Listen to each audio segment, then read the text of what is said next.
Good morning student. आज का हमारा टॉपिक है ब्रेन स्टॉर्मिंग,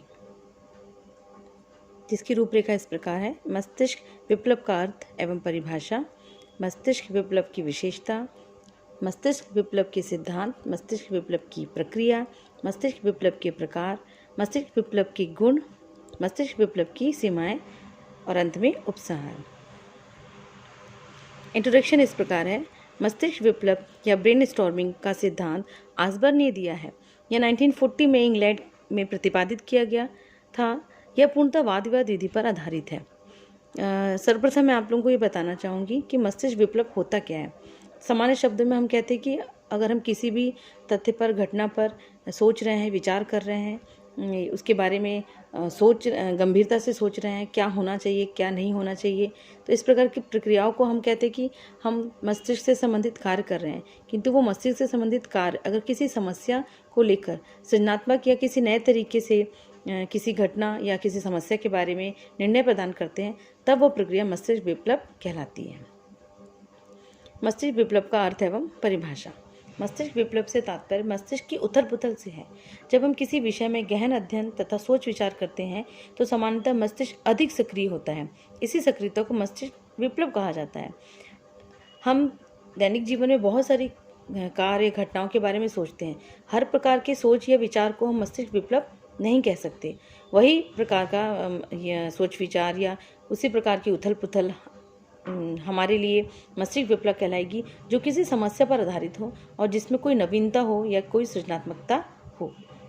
शैक्षिक विधि के संदर्भ में मस्तिष्क विप्लव ऐसी जनतांत्रिक, छात्र केंद्रित और समस्या केंद्रित विधि है जिसमें किसी समस्या के समाधान हेतु कक्षा के सभी विद्यार्थियों के मस्तिष्क में परस्पर विचार विमर्श तथा वाद विवाद द्वारा हलचल मचा दे तथा छात्र उस विशेष समस्या पर अपने स्वतंत्र विचार प्रस्तुत कर सके। जैसे कि इस लाइन में यहाँ पर स्पष्ट रूप से बताया गया, जनतांत्रिक मतलब जिसमें सभी विद्यार्थी स्वेच्छा से उल्लासपूर्वक शामिल होते हैं और वो विद्यार्थियों पर ही डिपेंड होती है। समस्या केंद्रित विधि मतलब उन्हें विद्यार्थी को कोई समस्या दे दी जाती है, उस समस्या पर विद्यार्थी क्या करते हैं, आपस में विचार विमर्श करते हैं तथा वाद विवाद करते हैं। और ऐसा वाद विवाद जो सभी में एक ऊर्जा भर देता है, जो सोचने पर मजबूर कर देता है और जो किसी सही और उत्तम परिणाम लाने पर विद्यार्थी को प्रेरित करता है, उसे हम मस्तिष्क विप्लव कहते हैं। मस्तिष्क विप्लव की विशेषताएं यह शैक्षिक और मनोवैज्ञानिक सिद्धांतों पर आधारित है। शैक्षिक मतलब शिक्षा, जो हमारी समस्या समाधान विधि है वो शिक्षा पर ही आधारित है कि बच्चों को समस्या समाधान विधि के माध्यम से पढ़ाना चाहिए, वाद विवाद विधि के माध्यम से पढ़ाना चाहिए, समूह चर्चा करानी चाहिए ताकि बच्चे अपने ज्ञान को ही सिर्फ प्राप्त ना कर सके। विभिन्न विद्यार्थी जो उस कक्षा में हैं उनसे विभिन्न समस्याओं पर, जो कि शैक्षिक होती हैं, उन समस्याओं पर आपस में विचारों का आदान प्रदान करें और अपने ज्ञान को बढ़ाएं। मनोवैज्ञानिक सिद्धांत, शिक्षा और मनोविज्ञान में हमें मनोवैज्ञानिक सिद्धांतों के आधार पर ही विद्यार्थियों को पढ़ाना चाहिए। सिर्फ रटने पर अगर हम बल दें तो विद्यार्थी उससे नहीं सीख सकता, लेकिन विद्यार्थी को अगर ऐसी समस्या दें जिससे वो सोचने पर मजबूर हो जाए, तब हम उसे बहुत ज़्यादा बेहतर तरीके से सिखा सकते हैं। छात्रों को चिंतन तथा समस्या समाधान करने के क्षेत्र में उत्साहित करती है। किसी भी छात्र को अगर हम कोई समस्या देते हैं तो डेफिनेटली वो समस्या के बारे में सोचना प्रारंभ कर देता है, और अगर समस्या बहुत रुचिपूर्ण हो या उसका परिणाम, समस्या का हल खोजने के लिए बच्चा बहुत प्रेरित हो जाए, तब जब वो अपने मस्तिष्क में चिंतन करता है तो वो उसको बहुत उत्साहित करती है और उत्साह से किया गया कोई भी कार्य सार्थक होता है। तो इस विधि के माध्यम से हम बच्चों को सिखाते हैं तो वो उनमें रुचि भी पैदा करती है और उस विषय के ज्ञान को भी स्थायी करती है। छात्रों की सृजनात्मक क्षमताओं का प्रयोग करती है। किसी भी समस्या के समाधान के बहुत सारे उपाय हो सकते हैं। मान लीजिए आपने एक समस्या बच्चों को दे दी और वहाँ 5 बच्चे बैठे हैं, 5-5 के ऐसे 4 ग्रुप बनाए, 20 बच्चों की कक्षा में 5-5 बच्चों के आपने 4 समूह बनाए, उन चारों समूह में एक ही समस्या दी और कहा कि समस्या पर अपने अपने समस्या के उपाय में अपने अपने विचार प्रस्तुत करिए। हर ग्रुप से सभी बच्चे अपनी समस्या के विचार प्रस्तुत करेंगे, तो सभी की जो सृजनात्मकता है या कुछ नवीनता है वो उस ग्रुप को रिप्रेजेंट करेगी और उन सभी समूहों में जो अच्छा या कुछ नया समाधान होगा, जो सृजनात्मक होगा, उसको प्रोत्साहित किया जाएगा। बाकी विद्यार्थियों को हतोत्साहित नहीं करेंगे, उनको भी प्रोत्साहित करेंगे, लेकिन जिस समूह से सृजनात्मक परिणाम मिला है उस समूह को और ज़्यादा प्रोत्साहित किया जाएगा और विभिन्न बच्चों के मन में उस समस्या के लिए कहाँ तक समाधान पहुँचा या कहाँ तक उन्होंने सोचा, ये भी जानकारी हमको प्राप्त हो पाएगी। तो ये विद्यार्थियों में सृजनात्मक क्षमता का जो है विकास करती है। यह छात्रों को स्वतंत्रता पूर्वक सोचने के लिए प्रेरित करती है। शिक्षक का कार्य सिर्फ इतना होता है कि विद्यार्थी को वो समस्या दे दे और छात्र को स्वतंत्र छोड़ दे कि वो इस समस्या का समाधान सोचने के लिए या इसका समाधान खोजने के लिए स्वतंत्र है। वो किसी भी तरीके से, शॉर्टकट से, लॉन्ग मेथड से, जुगाड़ से या कोई भी एक नए तरीके से जो कि नवीन हो और जो बहुत सही हो और उपयोगी हो, एक ऐसा विचार करने पर मजबूर कर दे।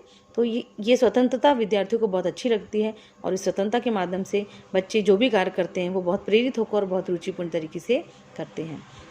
सामूहिक चिंतन तथा वार्तालाप इस विधि में अधिक मूल्यवान विचार प्रदान करते हैं। सामूहिक चिंतन मतलब अगर एक समस्या दी गई है और वो एक बच्चा सोच रहा है तो वो शायद कहीं पर आके अटक जाए, लेकिन अगर वो समूह में दी गई होगी तो 4 विद्यार्थी अगर बैठकर उस समस्या पर विचार कर रहे हैं तो डेफिनेटली दूसरा विद्यार्थी अपने विचारों को प्रस्तुत करेगा, या तीसरे को अगर समस्या आ रही है कहीं पर, उस समस्या का समाधान में ही उसको थोड़ा परेशानी हो रही है तो दूसरा अपने विचारों को प्रस्तुत करेगा और उसकी समस्या का समाधान कर देगा। तो इस प्रकार से सामूहिक चिंतन और वार्तालाप से ये जो विधि है ये विद्यार्थियों को बहुत ज़्यादा प्रोत्साहित करती है और बहुत ही ज़्यादा मूल्यवान है। मस्तिष्क विप्लव के सिद्धांत। पहला सिद्धांत है, इसमें विद्यार्थियों को अंतः प्रक्रिया द्वारा अधिक से अधिक ज्ञान दिया जा सकता है। अंतः प्रक्रिया अर्थात विद्यार्थियों का शिक्षक से, विद्यार्थियों का विद्यार्थियों से ही इंटरेक्शन होना बहुत जरूरी होता है। अगर मान लीजिए विद्यार्थी कुछ कार्य कर रहा है जो कि सिर्फ अकेला कर रहा है, लेकिन अगर उसके साथ उसके साथी दोस्त हैं या साथी समूह हैं, पीर ग्रुप है, या फिर उसके शिक्षक भी उस प्रक्रिया में शामिल है, तो डेफिनेटली बच्चों का इंटरेक्शन या उस बालक का इंटरेक्शन 3 से 4 लोगों के साथ होगा, जो कि उसके ज्ञान को और ज़्यादा बढ़ाएगा। अकेले शिक्षक की अपेक्षा विद्यार्थियों का समूह अधिक मूल्यवान विचार कर सकता है। किसी भी समस्या को नवीन ढंग से खोजने पर सिर्फ शिक्षक अगर कार्य करे, उसकी अपेक्षा विद्यार्थी भी अगर उसके साथ सामूहिक रूप में सहयोग करे या विचार करे तो ये ज़्यादा मूल्यवान होता है। मस्तिष्क विप्लव के प्रकार, यहाँ पर 3 प्रकार बताए गए हैं। एक होता है व्यक्तिगत मस्तिष्क विप्लव, एक होता है संपूर्ण कक्षा मस्तिष्क विप्लव, तीसरा होता है लघु समूह मस्तिष्क विप्लव। जो पहला है व्यक्तिगत का अर्थ होता है कि यहाँ पर समूह में समस्या तो दी जाती है पर विचार उनके व्यक्तिगत माने जाते हैं। यानी व्यक्तिगत रूप से आपको अपनी समस्या, जो आपको समस्या दी गई उसका समाधान, सृजनात्मकता जो आपने सोची है उसके लिए सृजनात्मक विचार वो प्रस्तुत करना है। संपूर्ण कक्षा मस्तिष्क विप्लव यानी यहाँ पर संपूर्ण कक्षा पे एक समस्या दे दी जाती है और उस कक्षा में सभी लोग मिलकर उस पर एक सृजनात्मक विचार आपस में चर्चा करने के बाद प्रेजेंट करते हैं। लघु समूह मस्तिष्क विप्लव, एक कक्षा में अगर हम 50 बच्चे हैं या 20 बच्चे हैं या 30 बच्चे, तो उनको 5 या 6 ग्रुप में बराबर अनुपात में बांट दें, तब वो छोटे छोटे समूह में बढ़ जाएंगे और फिर वो उस समस्या पर विचार करके अपने विचार प्रस्तुत करेंगे। इन 3 के अलावा भी हम लोग बहुत सारे विप्लव के प्रकार होते हैं। एक 3 का समूह एक और बनता है, जैसे उसे हम कहते हैं स्ट्रक्चर और अनस्ट्रक्चर्ड और साइलेंट। स्ट्रक्चर में क्या होता है, पहले से निर्धारित रहता है कि समूह के में जितने भी सदस्य हैं वो सभी अपनी अपनी बात को लाइन से प्रेजेंट करेंगे, विचार को प्रस्तुत करेंगे और सबसे उत्तम और सही विचार जो है उसको मूल्यांकित करने के बाद जो सही रहेगा उसे ही सही माना जाएगा। दूसरा होता है एक अनस्ट्रक्चर्ड, मतलब वहाँ पर सामूहिक रूप से बैठे तो रहते हैं लेकिन कोई भी कभी भी अपने विचार प्रस्तुत कर सकता है, उसमें कोई कंटिन्यूअस लाइन से ही बोलना, अपने विचार को प्रस्तुत करना, ऐसा नहीं होता है। और साइलेंट मस्तिष्क विप्लव भी एक होता है, प्रकार होता है, उसमें सभी लोग शांत रहते हैं और सबको एक पन्ना दे दिया जाता है या नोटपैड दे दिया जाता है, उस समस्या पर सभी अपने अपने विचार इंडिविजुअली लिख कर देते हैं। इसका एक उदाहरण ये भी हो सकता है कि व्यक्तिगत मस्तिष्क जो विप्लव है वो इसी प्रकार का होता है। मस्तिष्क विप्लव के गुण, मेरिट्स और डीमेरिट्स इनके इस प्रकार हैं। सबसे पहला है छात्र सक्रियता। आपने देखा होगा समस्या का समाधान छात्रों को स्वतंत्र रूप से करने के लिए छोड़ दिया जाता है, तो छात्र इसमें डेफिनेटली बहुत ज़्यादा सक्रिय रहता है। सभी की सहभागिता, क्योंकि ऐसा मस्तिष्क विप्लव में प्रक्रिया में यही चरण यही होते हैं कि सभी मिलकर करें, चाहे वो 4 के ग्रुप में हो, चाहे वो पूरी कक्षा हो या फिर वो एक छोटा समूह हो। विभिन्न विचारों का आगमन, जितने भी समूह में विद्यार्थी हैं वो सभी अपने विचारों को प्रस्तुत कर सकते हैं, आपस में विचार विमर्श कर सकते हैं, तो सभी के विचारों को वहाँ पर आने दिया जाता है। समस्या केंद्रित विधि, विद्यार्थियों को जब तक समस्या नहीं दी जाएगी वो उस पर विचार नहीं कर सकते। आत्मविश्वास का विकास करना, डेफिनेटली अगर बच्चों को जब कोई कार्य खुद से करने दिया जाता है तो वो भले ही गलत करे लेकिन फिर भी उसके अंदर एक आत्मविश्वास का स्तर विकसित होता है। जनतांत्रिक गुणों का विकास, बच्चे आपस में मिलते हैं तो उनमें जनतांत्रिक गुणों का भी विकास होता है। वो एक दूसरे की बोली को, भाषाओं को और समूह में कार्य करने की शक्ति को समझ पाते हैं। तार्किक गुणों का विकास, बच्चा तर्क करता है, विचार विमर्श करता है। मान लीजिए समूह में 5 लोग हैं और उस 3 लोगों के विचार एक मत है और 2 लोगों के अलग है, तो वो 2 लोगों के विचार जो समस्या पर अलग है वो अलग क्यों है, वो आपस में भी पहले तर्क करते हैं। इससे उनमें तार्किक गुणों का विकास होता है। मस्तिष्क विप्लव की कुछ कमियां या सीमाएं भी हैं। इन सीमाओं को दूर करके हम मस्तिष्क विप्लव के गुणों को अपनाकर एक बहुत अच्छा स्वतंत्र विचार प्रस्तुत कर सकते हैं। सीमाएं ये हैं, औसत छात्रों के लिए उपयोगी नहीं है। अधिकांशतः ऐसा कहा जाता है कि जिन छात्रों का IQ या बुद्धि लब्धि औसत है उनके लिए ये विधि उपयोगी नहीं है, क्योंकि वो इतना ज़्यादा तर्क या चिंतन या स्वतंत्र रूप से सृजनात्मक सोच नहीं रख पाते। किंतु ऐसा नहीं है, कई बार हम अगर प्रयास करें तो इन औसत छात्रों में भी सृजनात्मक क्षमता को हम बढ़ा सकते हैं। पाठ्यक्रम को पूर्ण कर पाना संभव नहीं। ये हम कह सकते हैं कि हर समस्या या पाठ्यक्रम के सभी विषयों को इस विधि से हम पढ़ा नहीं सकते, लेकिन उन महत्वपूर्ण मुद्दों को या महत्वपूर्ण टॉपिक्स को हम जरूर इस विधि से बच्चों को पढ़ा सकते हैं। समय की बर्बादी का अर्थ ये है कि ज़्यादा समय लगता है इस विधि को अपनाने में। एक पीरियड में अगर हम चाहें तो इस विधि का प्रयोग हम नहीं कर सकते। अत्यधिक संसाधनों की आवश्यकता, बहुत ज़्यादा संसाधनों की आवश्यकता होती है, क्योंकि समूह भी लंबा होता है और एक मॉनिटरिंग करता है, एक इवोल्यूशन करता है एक उसी समूह में, और फिर टीचर्स के ऊपर भी जिम्मेदारी होती है, तो उनको संसाधन, समय, इन सब की आवश्यकता भी ज़्यादा होती है। अप्रत्यक्ष रूप से शिक्षक की मुख्य भूमिका, अप्रत्यक्ष रूप से शिक्षक की मुख्य भूमिका इसलिए होती है क्योंकि अगर हमने व्यक्तिगत रूप से भी अगर मान लीजिए बच्चों को दिया है तो इंडिविजुअली वो सबके विचारों को पढ़ेगा और उपयुक्त विचार का चयन करेगा, क्योंकि शिक्षक का ही कार्य है कि सही समस्या का सही समाधान वो विद्यार्थियों के सामने प्रस्तुत करे। अगर समूह में दिया है तो सभी समूह के विचारों को सुनेगा, जानेगा और उसके बाद एनालिसिस करके या विश्लेषण करके फिर वो उपयुक्त सृजनात्मक विचार को स्वीकारेगा।